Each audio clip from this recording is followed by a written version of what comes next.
অন্তর্বর্তী সরকারের উপদেষ্টা সৈয়দ রিজওয়ানা হাসানের একটা ইন্টারভিউতে দেয়া একটা বক্তব্য নিয়ে বেশ শোরগোল করছে জামায়াতে ইসলামী। মানে তাদের ইন্টারপ্রিটেশন হচ্ছে এরকম যে সেই সরকারটি ইলেকশন ইঞ্জিনিয়ারিংয়ের মাধ্যমে জামায়াতকে হারিয়ে দিয়েছে এবং তাদের জামায়াতের নায়েবে আমির জনাব তাহের বলছেন যে একটা রাজসাক্ষী পাওয়া গেছে। এটা নিয়ে সোশ্যাল মিডিয়াতে প্রচুর আলাপ আলোচনা চলেছে, সমালোচনা হয়েছে, তর্ক বিতর্ক হয়েছে। এটা এখানে শেষ হয়ে যেতে পারতো, কিন্তু না। গতকাল জামাত বিক্ষোভ মিছিল করেছে এবং দুজন সাবেক উপদেষ্টা, একজন ঘটনাচক্রে এখন এই সরকারেরও মন্ত্রী জনাব খলিলুর রহমান এবং রিজওয়ানা হাসানকে জিজ্ঞাসাবাদের জন্য চাপ প্রয়োগ করছেন এবং আবারও তারা বলছেন তাদেরকে নির্বাচনে হারিয়ে দিয়েছে সরকার, মানে অন্তর্বর্তী সরকার। তারা সেই তদন্তের জন্য অন্তর্বর্তী সরকারকে ধরার কথা বলছেন, এমনকি এই সরকারের কাছেও তারা দাবি জানাচ্ছেন এই ব্যাপারে বিষয়টা স্পষ্ট করার জন্য। জামাত কেন এটা করছে, মানে এটা অত্যন্ত উদ্ভট একটা দাবি এবং একটা মানুষের দেয়া বক্তব্যকে খুব কাঁচাভাবে, খুবই আনাড়িভাবে মিসইন্টারপ্রিট করার মাধ্যমে এই জিনিসটা তারা কেন করতে যাচ্ছে সেই প্রশ্নটা একটু করে রাখা দরকার। সেটা জবাব খোঁজার চেষ্টা করব। তার আগে সৈয়দ রিজওয়ানা হাসান আসলে কি বলেছিল সেটা আমরা একটু শুনে নিই। অন্তর্বর্তীকালীন সরকার কোনোভাবে উগ্রবাদী যারা আছেন তাদেরকে সুযোগ দিচ্ছেন কিনা তার বড় কয়েকটি উদাহরণও তারা আনতে চান, কিংবা ওই সময় আপনিও জানেন আসছে যে জেল থেকে অনেক জঙ্গি ছাড়া পেয়ে গেছে, যারা একদমই উগ্রবাদী যাদের চিহ্নিত তাদেরকে ছেড়ে দেওয়া হয়েছে, তারা মাঠে ঘোরাফেরা করতে পারছে। আমাদের উপর চাপের আসলে কোনো শেষ ছিল না, কিন্তু কথা হচ্ছে কি জানেন, আমাকে একটা প্রশ্নের উত্তর দেন তো, অন্তর্বর্তী সরকারের কি লাভ উগ্রবাদীদের সাথে সখ্যতা করে? একটা লাভ দেখাতে হবে তো। অন্তর্বর্তীকালীন সরকারের কোন উপদেষ্টাটা তার জীবনের কোনো কর্মকাণ্ডে এটা বুঝিয়েছে যে আমরা না আসলে উগ্রবাদের পক্ষে? এটা তো না। এটা ওই যে রাজনৈতিক ব্যাখ্যা হয় তো, নানান রকম ব্যাখ্যা খুব সহজেই টেনে ফেলা যায়। ফলে এটা সত্য কথা যে অনেককে আটকে রাখা যায়নি, তার কারণ হচ্ছে যেমন শীর্ষ সন্ত্রাসী, এটা কেবল কিন্তু উগ্রবাদীদের ক্ষেত্রে প্রযোজ্য না, শীর্ষ কিছু সন্ত্রাসীও মুক্তি পেয়ে গেছে। এটা নিয়েও আমরা মিটিং করেছি, কথা বলেছি যে এখন এটার ফলটা কি হবে। আইন শৃঙ্খলাতে এমনিতেই এত নাজুক অবস্থা, ফলে সেখানেও কিন্তু পরবর্তীতে আমরা ব্যবস্থা নিয়েছি। একটা শক্তি আছে, সেই শক্তি এর আগেও নারী নীতি বদলে দিয়েছে। হ্যাঁ, সেই শক্তি আমাদের সময়ে কোনো নীতি বদলাতে পেরেছে যেটা নারী শক্তির একটা পার্ট, এখন সেই শক্তির একটা পার্ট, সেই শক্তির একটা পার্ট যদি বিরোধী দল হয়েও থাকে, আমার এবং আপনার কাজ হবে তাদের রাজনীতির যেটুকুন অংশ নারীবাদের, নারীর ক্ষমতায়নের, নারীর সমান অংশগ্রহণের বিরুদ্ধে, সেইটুকুন নিয়ে কাজ করা। কখনো যেন এই জাতীয় শক্তি মেইন স্ট্রিম না হতে পারে, আমরা সেই কাজটা করতে পেরেছি। তাদেরকে আমরা মেইন স্ট্রিম হতে দেই নাই। আমরা নিশ্চয়ই এটা বুঝতে পারছি যে যিনি উপস্থাপক ছিলেন তিনি সৈয়দ রিজওয়ানা হাসানকে প্রশ্ন করছিলেন ধর্মীয় উগ্রবাদ প্রসঙ্গে, মাজারে হামলা, নারীর প্রতি কটূক্তি, এই ধরনের ইস্যুগুলো নিয়ে।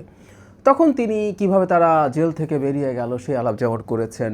তারপরে একটা পর্যায়ে নারীদের প্রতি নানান রকম তাদের দৃষ্টিভঙ্গিকে সামনে এনে তিনি তার ব্যাখ্যা দিচ্ছিলেন।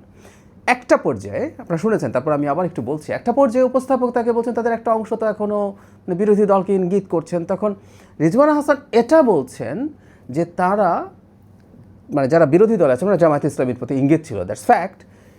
উনি খুব ক্যাটেগরিক্যালি বলেছেন তাদেরও যে অংশগুলো, তাদের যে ইস্যুগুলো নারীর সমতার প্রতি, নারীর ক্ষমতায়নের সাথে সাংঘর্ষিক, সেটা নিয়ে কাজ করতে হবে। মানে আমরা প্রাথমিকভাবে যদি বলি, ইনফ্যাক্ট এই ইলেকশনের আগে জামায়াতে ইসলামী নারীর প্রতি যে তাদের এক ধরনের অপ্রেসিভ মেন্টালিটি, আমরা একটা নিয়ে প্রচুর কথাবার্তা বলেছি। কোনো নারী কখনো জামাতের আমির হতে পারবে, এটা নারীর ক্ষমতায়ন এবং সমতার খুবই বিরোধী।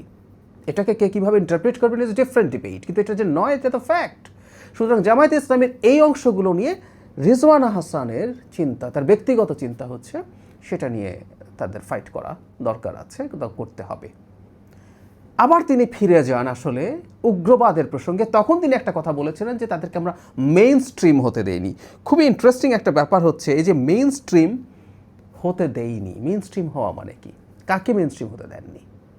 মেইন স্ট্রিম হতে দেননি আসলে উগ্রবাদকে। মজার ব্যাপার, ওনার বক্তব্যের পরদিনই, মানে গতকালের আগের দিন বৃহস্পতিবার, জনাব আবদুল্লাহ মোহাম্মদ তাহের এই ভিডিওটাতে উনি বলছেন যে তাদেরকে মেইন স্ট্রিম হতে দেননি, মানে প্রধান দল হতে দেননি, প্রধান শক্তি হতে দেননি, প্রধান দল হতে দেননি।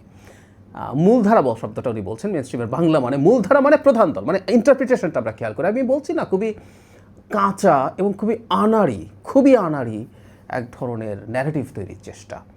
মেইনস্ট্রিম জামাতে ইসলামী আছে, এটা ইসলাম ধর্মভিত্তিক একটা রাজনৈতিক দল, যদিও তার মধ্যে প্রচুর দ্বিচারিতা আছে, সেগুলো নিয়ে আমরা ইলেকশনের আগে প্রচুর কথাবার্তা বলেছি। কিন্তু মেইনস্ট্রিম দল জামাত তো বটেই, আরও অনেক ইসলামী দল মেইনস্ট্রিম আছে। উগ্রবাদকে মেইনস্ট্রিম হতে দেননি বলে রিজওয়ানা হাসান দাবি করছেন। ইটস এ ডিফারেন্ট ডিবেট, তারা কতটুকু কন্টেইন করতে পেরেছেন। আমি মনে করি গত সরকারের যোগসাজশে বা প্রশ্রয় অ্যাটলিস্ট উগ্রবাদ মাথা যারা দিয়েছিল তাদের বিরাট দায় আছে। মেইনস্ট্রিম হওয়ার মতো পরিস্থিতি তৈরি হতে যাচ্ছিল, সেই তর্কে ঢুকছি না, তিনি তার সেই দাবি করছেন। সো মেইনস্ট্রিম হতে না দিয়ে আমরা তাকে প্রধান দল বা সরকারে যাওয়া যেতে দেইনি, এই ইন্টারপ্রিটেশন, শব্দটা বলে ফেলাই ভালো, একটা মূর্খতা। এই মূর্খতাই আমরা দেখছি জামাত ইসলামের পক্ষ থেকে, এবং তাদের অ্যাক্টিভিস্টদের অনেকেই আমি দেখছি সোশ্যাল মিডিয়াতে একই কথা লিখছেন। খুবই ফ্রাস্ট্রেটিং। কেন তারা এটা করছেন সেই প্রশ্নটার আসলে জবাব খুঁজতে চাই, সেটাই বলতে চেয়েছিলাম। মানে আমি নির্বাচনের আগের দিন রাতে একটা ভিডিওতে মানে রেজাল্ট সম্পর্কে যে প্রেডিকশন দিয়েছিলাম পুরোপুরি ফলে গিয়েছিল। সেই ভিডিওতে আমি জামাতে অ্যারাউন্ড 70 সিটস পেতে পারে সর্বোচ্চ, এরকম একটা বক্তব্য দিয়ে বলেছিলাম ইটসেলফ এটা জামাতের জন্য একটা বিরাট উইন। তারা ভালো পার্সেন্টেজের ভোট পাবে, এই পরিমাণ সিট পাবে, এবং তারা একটা ইলিউশন তৈরি করতে পেরেছে আমাদের এডুকেটেড ভোটারদের মধ্যেও যে জামাত এবার জিতে যেতে পারে। এটাই তাদের একটা বিরাট সাফল্য। কিন্তু সমস্যা যেটা হয়েছে, তারা তাদের এই কথাগুলো কৌশলগতভাবে বলতে বলতে আমি ধারণা করি বা আমার বিশ্বাস তারা নিজেরাই ডিলুশনে ভোগা শুরু করেছে। একটা ভ্রান্ত বিশ্বাসের মধ্যে ঢুকে গিয়েছিল তারা এই নির্বাচনে জিতে যেতে পারে, এবং এখন তাদের ওইটা আর মেনে নিতে পারছেন না। তারা অনেকে ক্ষমতা যাওয়ার স্বপ্নে হয়তো বিভোর হয়ে পড়েছিলেন, সে কারণে তারা তাদের এই বিজয় আমি মনে করি সেটা সেলিব্রেট করতে পারছেন না। যে যা গ্রাউন্ড তাদের তৈরি হয়েছিল সেই গ্রাউন্ডের উপরে দাঁড়িয়ে সামনে খুব অল্প কিছুদিনের মধ্যেই সংসদ অধিবেশন বসছে 12 মার্চ। তাদের কঠোর প্রস্তুতি নেওয়ার কথা হয়তো নিচ্ছেনও, তারা হয়তো ভাবছেন এটার সাথে সাথে মাঠেও কিছু গরম পরিস্থিতি রাখবেন। মাঠে গরম পরিস্থিতি একটা গণতান্ত্রিক দেশে থাকতে পারে, নিয়মতান্ত্রিক গরম পরিস্থিতি থাকতেই পারে, থাকা উচিত হবে, এটা ভুল না। আমি প্রায় বলি বিরোধী দল সরকারি দলকে চাপে রাখুক, আমরা সেটা চাই, আমাদের সরকারের পক্ষ থেকেও আমরা চাই। কিন্তু এটা এত ইররেশনাল এবং ইললজিক্যাল কোনো কিছু দিয়ে করে তাদের আসলে দেউলিয়াত্ম প্রকাশ পায়। দেউলিয়াত্ম তাদের প্রকাশ পেলে আমাদের জায়গা থেকে, সরকারের জায়গা থেকে কেউ বলতেই পারে এটা সেলিব্রেট করার মতো ব্যাপার। ইয়াস, ইট কুড বি। কিন্তু আমরা এই যে কথাটা বলতে চাই, আমরা জনগণের সামনে এই জিনিসটা আসলে তুলে ধরতে চাই যে একটা রাজনৈতিক দল তাদের সবচেয়ে বড় ক্রাইম যেটা করছে, ইটস আ ক্রাইম। বাংলাদেশে বহু বছর পর যে একটা নির্বাচন হয়েছে, একটা গ্রহণযোগ্য নির্বাচন, অবাধ নির্বাচন, আওয়ামী লীগ ছিল না, এর বাইরে এটা সবই ঠিক ছিল, এবং আওয়ামী লীগের না থাকার ব্যাপারে আমাদের কনসেনসাস ছিল।